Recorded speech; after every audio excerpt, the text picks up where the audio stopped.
Video देख रहे सभी साथियों का एक बार फिर से आपके अपने चैनल पर स्वागत है। तो साथियों, आज के वीडियो के अंतर्गत हम रीट पात्रता परीक्षा 2025 के लिए और अन्य जितनी भी प्रतियोगी परीक्षाएं हैं जिनमें हिंदी व्याकरण का वाक्य रचना टॉपिक लगता हो, तो उन सभी के लिए ये वीडियो है वो महत्वपूर्ण है। तो वाक्य रचना के अंतर्गत हम वाक्यों के विभिन्न प्रकार और इसके अंग आदि के बारे में पढ़ेंगे। तो आप रीट पात्रता परीक्षा यदि देने जा रहे हैं तो अपने साथियों को ये वीडियो शेयर अवश्य करें और इसी नाम से अपना टेलीग्राम चैनल है जेपी एग्ज़ाम रिव्यू के नाम से, उस टेलीग्राम चैनल को भी आप ज्वाइन कर लें। भविष्य में आपको इन नोट्स की है वो पीडीएफ टेलीग्राम चैनल पर उपलब्ध है वो करवाई जाएगी। तो देखिए साथियों, आज के वीडियो की शुरुआत करते हैं और हिंदी शिक्षण विधियों का जो वीडियो हमने किया था उस वीडियो को आपने इतना अच्छे तरीके से देखा और शेयर किया, उसके लिए सभी साथियों का मेरी तरफ से तहे दिल से धन्यवाद। तो देखिए, आज का वीडियो शुरुआत करते हैं वाक्य रचना टॉपिक से। आपको रीट परीक्षा में लगभग 2 क्वेश्चन है वो हर बार इस टॉपिक से पूछे जाते हैं, तो उम्मीद है इस बार भी 2 क्वेश्चन प्रत्येक शिफ्ट में पूछे जाएंगे। तो आइए शुरुआत करते हैं आज के वीडियो की और देखते हैं वाक्य रचना टॉपिक। तो साथियों, सबसे पहले परिभाषा की यदि बात करें तो शब्दों के क्रमबद्ध सार्थक समूह को क्या कहते हैं? वाक्य कहते हैं। शब्दों का क्रमबद्ध और सार्थक समूह होता है, उनसे मिलकर के एक वाक्य बनता है। तो आपको वाक्य के अंग के बारे में पूछा जाता है, स्पेशल आपके टॉपिक लगता है वाक्य रचना, वाक्य के अंग और वाक्य के प्रकार। तो वाक्य के अंग की यदि बात करें साथियों तो वाक्य के 2 अंग होते हैं। कौन कौन से होते हैं 2 अंग, उनके नाम? तो पहला है उद्देश्य, जिसको अपने कर्ता कहते हैं, और दूसरा है विधेय, यानी जो कर्ता के बारे में जो बात वाक्य में कही जाती है वो विधेय कहलाता है। तो सबसे पहले अपने बात करते हैं उद्देश्य के बारे में। बिल्कुल शॉर्ट मैटर है, ज़्यादा अपने समय नहीं लेंगे इस वीडियो में। तो सबसे पहले देखिए साथियों, उद्देश्य है वो क्या है? तो जिसके बारे में या जिसके संबंध में वाक्य में कुछ कहा जाता है वही उद्देश्य है। जैसे कि आप ये वाक्य देखिए कि मेरा मित्र राकेश बहुत अच्छा चित्रकार है। ये रीट 2012 का वाक्य मैंने यहाँ पर शामिल किया है। तो इसमें देखिए कि वाक्य में जिसके बारे में कुछ कहा जाता है, तो यहाँ पर क्या है कि मेरा मित्र है, इसके बारे में क्या कहा जा रहा है कि बहुत अच्छा चित्रकार है। तो ये बात है वो इसके संबंध में कही जा रही है। तो जिसके संबंध में वाक्य में कुछ बात कही जाती है तो वो क्या होता है? वाक्य का उद्देश्य होता है। और दूसरा वाक्य देखिए, मोहन बाजार जा रहा है। तो इसमें मोहन क्या है? उद्देश्य है। मोहन के बारे में क्या कहा गया है कि बाजार जा रहा है, तो मोहन यहाँ पर उद्देश्य है, और उद्देश्य को ही अपने क्या कहते हैं? कर्ता कहते हैं। नेक्स्ट देखिए, दूसरा जो वाक्य का अंग होता है वो होता है विधेय। वाक्य में कर्ता, यानी मैंने आपको बताया था कि उद्देश्य के संबंध में जो कुछ कहा जाता है वही वाक्य का विधेय है। अभी तो अपने बात करें कि उद्देश्य के संबंध में जो कहा जाता है, तो यहाँ पर देखिए कि वाक्य में कर्ता यानी उद्देश्य के संबंध में जो कुछ अन्य बात कही जाती है वो होता है विधेय। तो देखिए, इस वाक्य के अंतर्गत मैंने सेम ऊपर वाला वाक्य यहाँ पर उदाहरण के रूप में लिया है ताकि आपको अच्छे से समझ में आ जाए। तो देखिए, मेरा मित्र राकेश बहुत अच्छा चित्रकार है। पहले ये बात है वो उद्देश्य के तौर पर अपने पढ़ी थी, तो ये देखिए यहाँ पर उद्देश्य लिखा है। और इधर वाली बात है वो क्या है कि वाक्य में कर्ता के संबंध में, तो ये कर्ता है, इसके संबंध में ये बात कही गई है, तो ये क्या है? विधेय कहलाता है। दूसरा वाक्य सेम वही वाक्य है, मोहन बाजार जा रहा है। तो इसमें देखिए पहले अपने पढ़ा था कि मोहन उद्देश्य है। अब उद्देश्य के संबंध में जो कुछ कहा जा रहा है कि वह बाजार जा रहा है, तो उद्देश्य के संबंध में जो कहा जाता है वो क्या होता है? विधेय होता है। तो यहाँ पर बाजार जा रहा है, ये क्या है? विधेय है इस वाक्य का। एक और वाक्य मैंने यहाँ पर शामिल किया है जिसमें मैं आपको एक अन्य तथ्य बता रहा हूँ। मेरा बड़ा भाई निशांत जासूसी पुस्तकें अधिक पढ़ता है।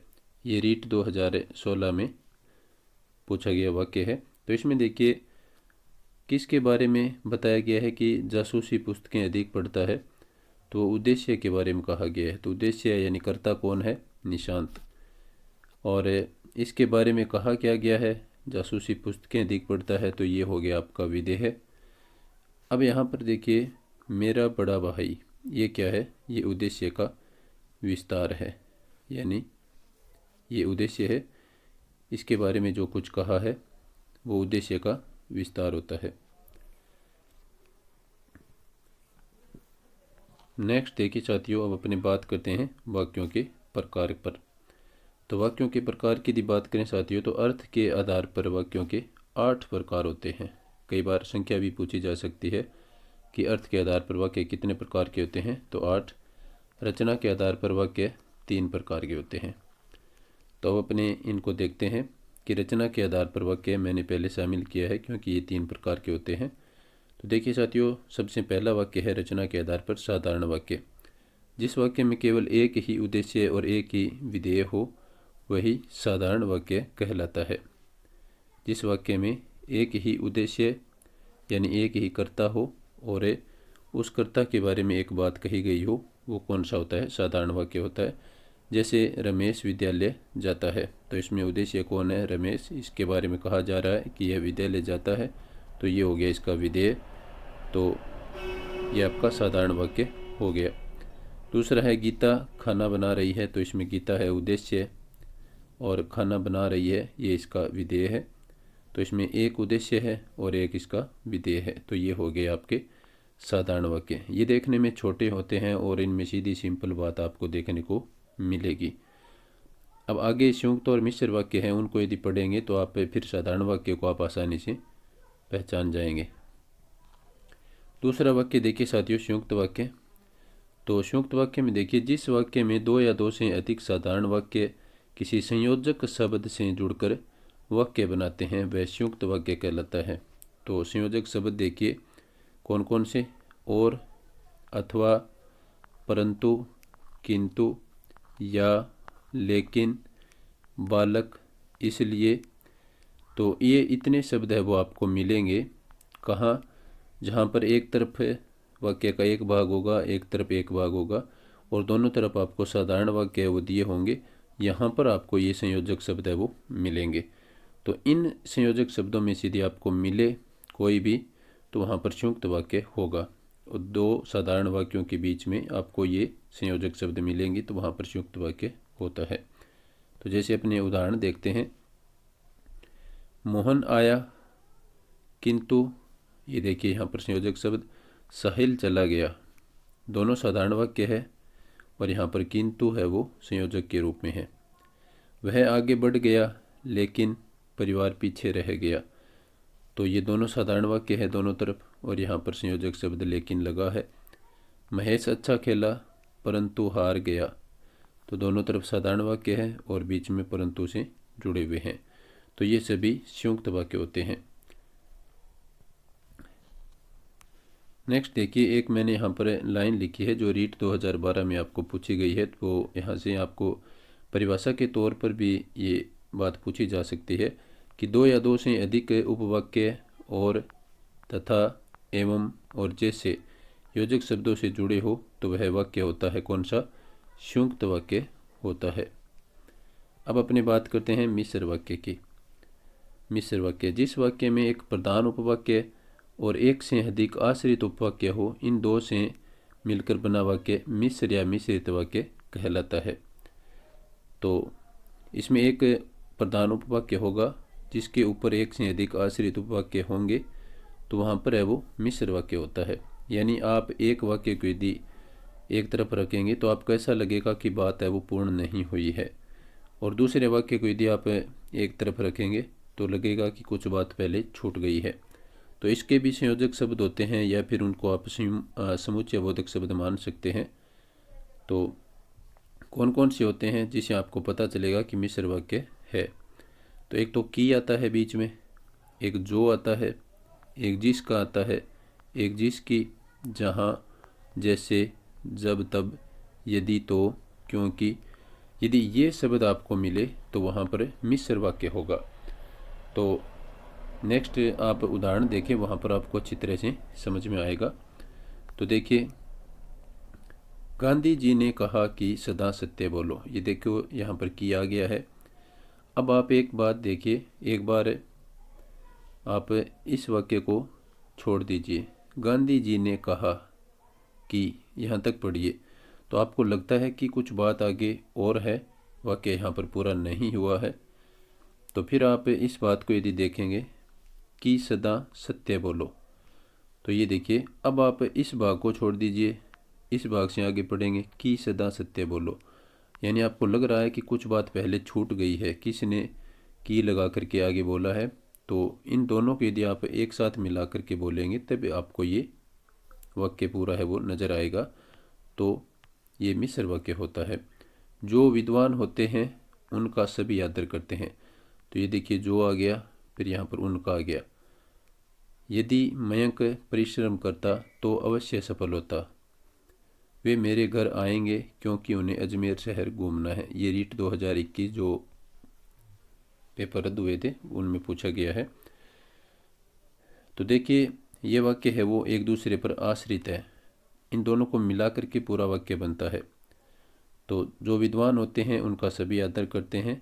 यदि मयंक परिश्रम करता तो यहाँ पर यदि आप रुकते हैं, इस पार्ट को यदि छोड़ भी देते हैं, तो देखिए, यदि मयंक परिश्रम करता, तो आपको यहाँ पर लगता है कि आगे कुछ बात और है वो मिलेगी, तभी वाक्य पूरा होगा। तो इस प्रकार का वाक्य हो तो वहाँ पर मिश्र वाक्य होते हैं। जब शिक्षक आए थे तब बच्चे खेल रहे थे। तो ये देखिए, जब आ गया, इधर तब आ गया। तो ये समुच्चय बोधक के रूप में जहाँ पर आपको संयोजक शब्द मिले तो वहाँ पर निश्चित रूप से मिश्र वाक्य होता है। नेक्स्ट देखिए, मिश्र वाक्य व उपवाक्यों को जोड़ने का काम समुच्चय बोधक शब्द करते हैं। ये पूछा गया है रीट 2021 में जो रद्द हुआ था पेपर। तो एक कथन के रूप में ये लाइन लिखी है, तो मैंने इसको इसमें शामिल कर लिया। तो मिश्र वाक्य व उपवाक्यों को जोड़ने का काम समुच्चय बोधक भी करते हैं, जो मैंने अभी आपको ऊपर बताया था। जैसे ये देखिए, जब है, इधर तब है। तो समुच्चय बोधक शब्दों जैसा, वैसा, जिसका, जिसकी, या जिसके, उसके, तो ये समुच्चय बोधक शब्द होते हैं और ये जिस वाक्य में होते हैं वो मिश्र वाक्य होता है। अब अपनी बात करते हैं अर्थ के आधार पर वाक्य के प्रकार कितने होते हैं। 8 प्रकार होते हैं।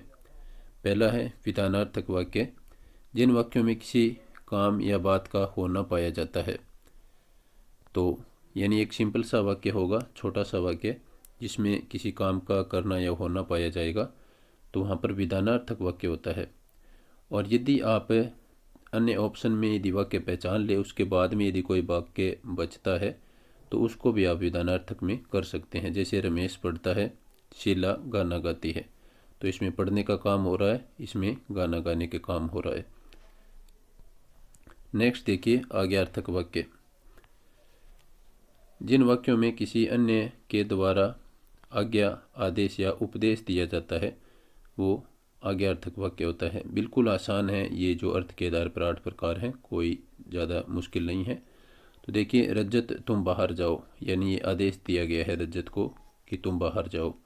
श्याम तुम जा सकते हो, यानी यहाँ पर आज्ञा दी गई है कि तुम जा सकते हो। तो जहाँ पर आज्ञा, आदेश या उपदेश दिया जाता है वो आज्ञार्थक वाक्य कहलाते हैं। नेक्स्ट देखिए, निषेधात्मक वाक्य, जिन वाक्यों में किसी कार्य के निषेध या मना करने का भाव हो। तो देखिए, मैं आज कॉलेज नहीं जाऊंगा, तो यहाँ पर मना करने का भाव है खुद के। और दूसरा है विद्यालय में धूम्रपान करना मना है, यानी ये निषेधात्मक वाक्य है। और पिताजी घर पर नहीं है, तो ये अपने किसी के लिए कहते हैं, तो एक तरह से ये निषेध है। तो जहाँ पर किसी कार्य में निषेध या मना करने का भाव हो वहाँ पर निषेधात्मक वाक्य होता है, यानी एक तरह से ये नेगेटिव वाक्य होता है। नेक्स्ट देखिए, प्रश्नार्थक वाक्य, जिन वाक्यों में प्रश्न पूछने का भाव हो वे प्रश्नार्थक वाक्य होते हैं। ये भी काफ़ी महत्वपूर्ण और आसान है। राहुल तुम क्या कर रहे हो, यहाँ पर क्या का प्रश्न पूछ रहे हैं कि क्या काम कर रहे हो। यह कौन सी जगह है, यानी जगह को जानने के लिए प्रश्न पूछा गया है। तुम मिलने कब आ रहे हो, यानी समय के बारे में पूछा गया है। तो ये सभी प्रश्नवाचक वाक्य हैं और इनकी एक विशेषता ये भी है कि आपको यहाँ पर प्रश्नवाचक चिन्ह लगा हुआ मिलता है। तो ये प्रश्नवाचक वाक्य होते हैं। नेक्स्ट देखिए संदेहार्थक वाक्य। जिन वाक्यों में संशय या संदेह का बोध होता है वो संदेहार्थक वाक्य होते हैं। जैसे कि पिताजी शायद बाहर गए हैं, तो शायद है यानी श्योर नहीं है, कन्फर्म नहीं है। तो यहाँ पर शायद बाहर गए हैं तो ये संदेह है अभी। आज बरसात हो सकती है, तो ये संभावना है, पूरी तरह से है वो कन्फर्म नहीं है। तो जिन वाक्यों में संदेह या संशय या फिर संभावना का बोध होता है वहाँ पर संदेहार्थक वाक्य आपको करना है।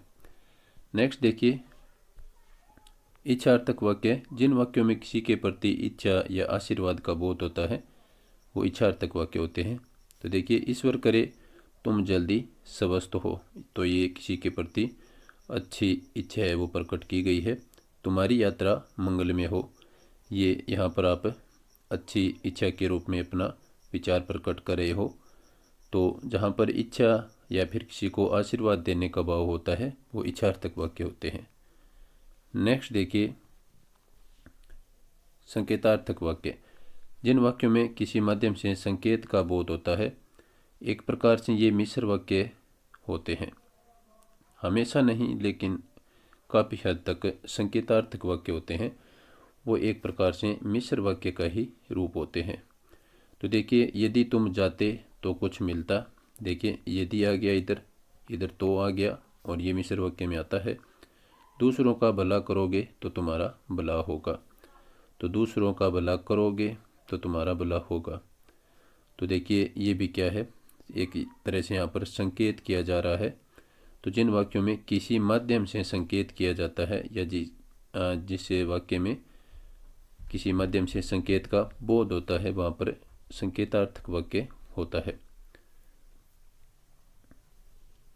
नेक्स्ट अपना अंतिम वाक्य का प्रकार अर्थ के आधार पर वो है विस्मयादिबोधक वाक्य। जिन वाक्यों में आश्चर्य, विस्मय, हर्ष, विषाद का बोध होता है वो कौन से होते हैं, विस्मयादिबोधक वाक्य होते हैं। तो देखिए वाह कितना सुंदर दृश्य है, तो यहाँ पर विस्मय प्रकट किया गया है वाह के रूप में। दूसरा है अरे तुमने ये क्या कर दिया, तो यहाँ पर है वो आश्चर्य प्रकट किया गया है।